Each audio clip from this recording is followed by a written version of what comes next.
I dare you to fix me. I'm crossing the line. 안녕하세요. 상상개운명리입니다. 오늘은 그 일축일주 이야기를 해보려고 합니다. 얼마 전에 어떤 갑자일주가 화가 나서 저에게 찾아왔습니다. 그분이 말하기를 일축일주와 같은 사무실을 쓰면서 공동작업을 하는데요. 아무래도 같이 일하다 보면은 업무상 의견 차이에서 오는 오해와 갈등이 있을 수 있잖아요. 그래서 이분은 갑자일주, 목욕 정인이죠. 자신이 생각하는 말을 긍정적으로 개진하는 좀 정면 승부하는 스타일, 순수한 분이시고 또 욱성질도 있고요. 그래서 이제 을축일주에게 그냥 대놓고 말하는 거죠. 그러면 을축일주는 저는 이렇고 후는 이렇고 뭐 어쩌고 저쩌고 정면 승부하기보다는, 그리고 같이 화내기보다는, 맞서기보다는 일단 그 자리에서는 참고 좀 당하는 모습을 보입니다.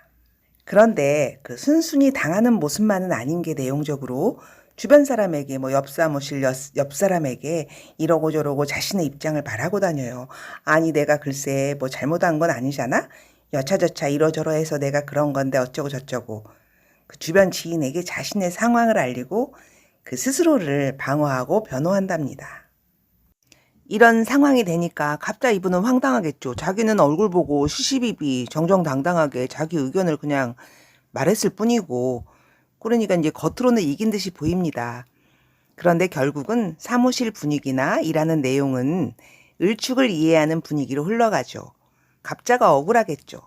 그러니까 원래 갑과 을이 싸우면요, 겉으로는 갑이 이기고 내용적으로는 을이 이긴답니다. 갑목은 드러내고 발산하고, 을목은 시류에 적당히 적응하며 정면 승부가 아닌 측면 공격을 택하는 성질을 가지고 있습니다. 일단 견딘다, 후일을 기약한다. 이렇듯 주변의 을축일주를 보시면 이게 많으시죠, 주변에. 보통은 유순해 보이잖아요. 참고 사시죠. 일단 참죠. 그 정면 승부 안 하십니다. 뭐 나를 따르라, 뭐 크게 먹고 크게 싸자, 그리고 뭐 누가 뭐라고 하면 갈등 상황에서 뭐라고 너나 잘해 어따 대고 뭐 때려치워, 이런 인생은 안 사십니다. 좋다 나쁘다 뭐 틀렸다 뭐 옳다 뭐 이런 측면이 아니고요. 그냥 을축일주의 그 무기이기도 하고요, 삶에. 그러니까 가만히 있다고 가만히가 아니고 보자 하니까 보자기는 아닌 사람들이죠. 글자의 모습으로 설명해 보겠습니다. 을목은 잡초, 야생화, 난초, 연약해 보이죠. 식물이니까 태양, 병화와 그 순환을 같이 합니다. 풀 한 폭이 식물의 입장에서 어찌 보면은 당연한 거죠. 그 해가 뜨고 지는 주기에 맞춰서 식물은 광합성도 하고요. 그 삶의 생명 사이클을 돌리죠. 환경에 민감합니다. 우리 인간처럼요. 스스로 강하지가 않아요. 그 적응하면서 살아가요. 환경에 울고 웃고, 그 적응하고 질투하고 사랑하고 슬프고, 인간적이고 의존적이고 때로는 나약하고, 또 환경적인 조건이 받쳐주면요, 왕성한 생명력을 지닌 잡초의 근성도 보여주죠. 그러면 을목의 입장에서 축토는 어떤 의미인지 알아보겠습니다. 이해를 돕기 위해서 봄의 풀, 여름의 풀, 가을의 풀, 겨울의 풀 이렇게 설명을 해볼게요. 을목의 입장에서 가장 그 생기발랄하고 생명력이 충만한 그런 시절이 인묘진 구간이겠죠? 봄의 풀, 그리고 금국, 가을을 지나 해자축 구간. 일단 춥다입니다. 그러나 내가 뿌리를 내릴 수 있는 토는 있다. 하지만 얼었다 녹았다를 반복하는 겨울의 토, 축토. 이 축토에 연약한 을목이 어떻게 적응하고 살아가는지 지장간의 모습으로 살펴보겠습니다. 이 꽁꽁 얼은 동토인 축토 안에는요, 개수편인, 신금, 편관, 기토, 편재가 있습니다. 언뜻 봐도 대충 봐도 을목이 부담 없이 뿌리 내릴 수 있는 환경은 아니죠. 찬물 개수에 찬설이, 신금이 있고 또 흙이 섞여 있습니다. 그래서 동토라고 하는 거지요. 을목이 내가 살아가는 현실 축토를 보는 마음은 뭐 이렇겠죠. 나 을목의 입장에서 개수는요, 차가운 물이잖아요. 그러니까 뭐 차가운 물이 좋겠습니까? 뭐 편인성, 외롭다, 뭐 슬프다, 뭐 불편하다, 뭐 그런 뜻이겠고요. 그리고 편관, 신금, 그거는 그 을신충으로 나를 극하는 거잖아요. 편관, 힘들다, 고통, 뭐 스트레스 지수, 뭐 나쁜 남편일 수도 있고요. 그걸 이미 깔고 있는 거죠. 그리고 기토, 편재, 뭐 즐겁다, 혹은 뭐 사업성, 목표감 이런 거일 수도 있습니다. 단도직입적으로 을목은 기토에 뿌리를 내려야 하죠. 그게 목표죠. 살아야 하니까요. 을목은 또 생활력이 강한 잡초의 근성을 가지고 있으니까 그 현실 밀착형 사람들이죠. 그런데다 을목은 개수를 그 편인을 받아들이고 신금, 편관을 견디고 그런 내용이 을목이 기토에 뿌리 내리는 과정 안에 있습니다. 그냥 봐도 힘들겠죠. 살기 위해서 참고 견디겠죠.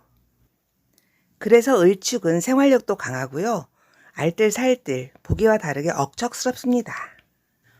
또 재성의 축토니까 저축을 의미하기도 합니다. 한 푼, 두 푼.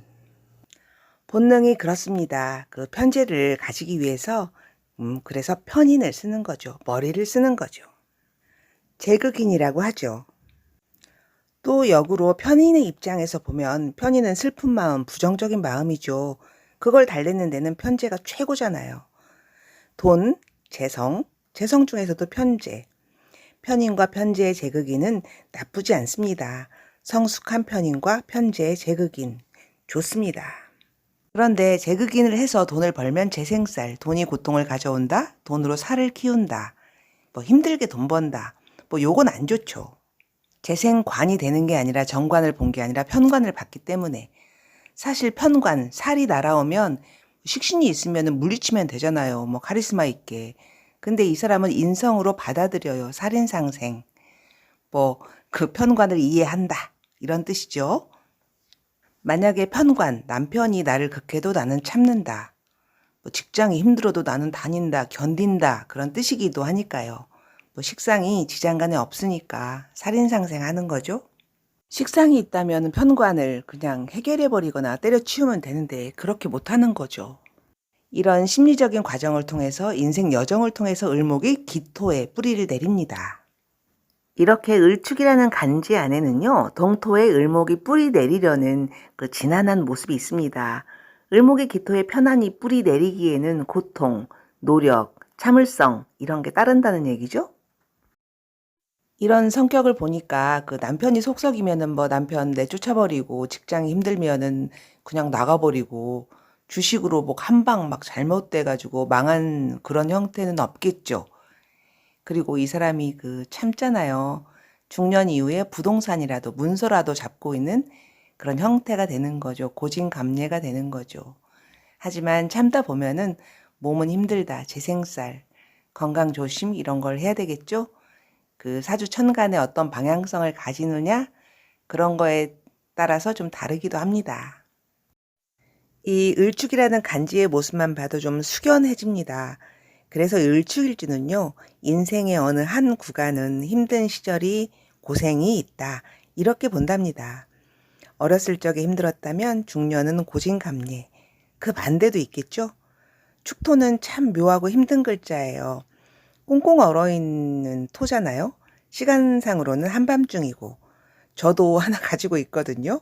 그 더군다나 축토는요. 을목의 입장에서는 더 힘들어 보여요. 내가 고진감래하기 위해서 좋은 결과를 얻기 위해서 치러야 될 게 좀 있습니다. 축토 속에 편인과 편관과 편제를 깔고 있는 을축의 마음은 어떤 걸까요? 길과 흉의 입장에서 보면은 재성을 깔고 있는 거는 그 길이죠. 그런데 이 사람의 최종 목표가 기토 편제, 돈인데 꺼내쓰기가 어렵답니다. 화가 없으면. 그 화가 없다면 성격도 소심, 소극적, 뭐 까칠, 암울. 남편도 동토 속에 들어가 있는 거니까 화가 없으면 꺼내쓸 수가 없겠죠. 운 나쁘면 그냥 들어가는 거예요. 기본 마음은 이런 마음이고요. 그리고 이제 사주 모습에 따라 달라지겠죠? 조금씩.